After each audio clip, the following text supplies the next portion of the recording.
At the very first Ham Jam in 1984, three cousins, Brian, Chris, and Brett Jones, were just kids, itching to make their way onto the Ham Jam stage. Over the years, they would get their chance to sing and play, sparking their musical dreams and their love for playing music. In 1987, the three cousins took matters into their own hands and began practicing their music in a little building where the Ham Jam was originally held.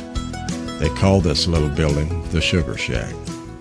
This was the beginning of Dixie Highway Band, that raw, unique sound that so many have come to know and love in its purest form. Then one night, Rusty Sias heard the boys playing, recognized their God-given talents, and joined the trio of cousins. Together they formed a country gospel group called Cornerstone and began playing churches and benefits around the area. During this time, the band began experimenting with all sorts of gospel music, arrangements, and ideas which most churches did not like. Maybe it was because the boys seemed more like horses trying to break out of a corral than musicians enjoying the music they made. Regardless, Cornerstone played a few dates but was not well received. After years of frustration and trying to fit into a mold they did not fit, it was time to face the fact.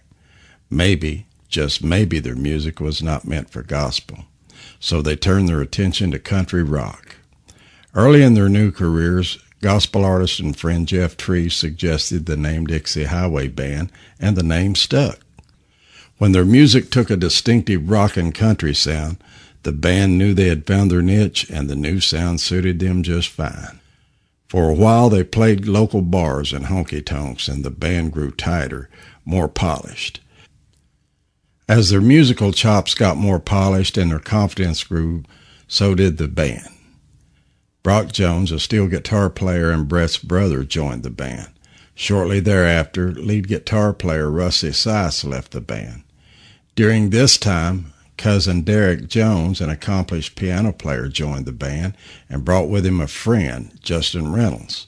When Justin showed up for the first practice session, the magic happened and the band knew it. Things started coming together for the band, on stage and on the road. Justin was now the lead singer and front man, Brian the lead guitar player, Derek on keys, Chris on drums, Brock on steel guitar, and Brett on bass. More dates were being added to an already full schedule. The boys were writing more songs, and a string of original songs was being recorded almost daily. Unfortunately, personal matters led Brett to leave the band, and shortly thereafter Brock left also. Suddenly the band was two pickers short, with a critical position left open. But as luck would have it, a replacement was found in guitarist Adam Mullins, and the band never missed a show. However, in 2007, Adam Mullins left the band, and the search for a new bass player began again. This time it didn't take too long. Brett rejoined the band in time to help complete one of Dixie Highway's most celebrated albums, Highways and Heartaches. Riding on the success of the Highways and Heartaches CD, Dixie Highway began playing more road dates, opening shows for major artists like Carlene Carter, Amy Grant, Sawyer Brown, Joe Diffie, Foreigner, Jody Messina, Kansas, Diamond Rio, T. Graham Brown, and the Band Perry. Constantly on the road, Dixie Highway was playing all over the Midwest and Southeast, from South Carolina to Mississippi, Florida to Indiana, and plenty of points in between. Being the bass player for the Dixie Highway Band must be a tough gig, because in 2013, Dixie Highway lost Brett again when he decided to play gospel music. The band used this downtime to rest up, regroup, and sort things out.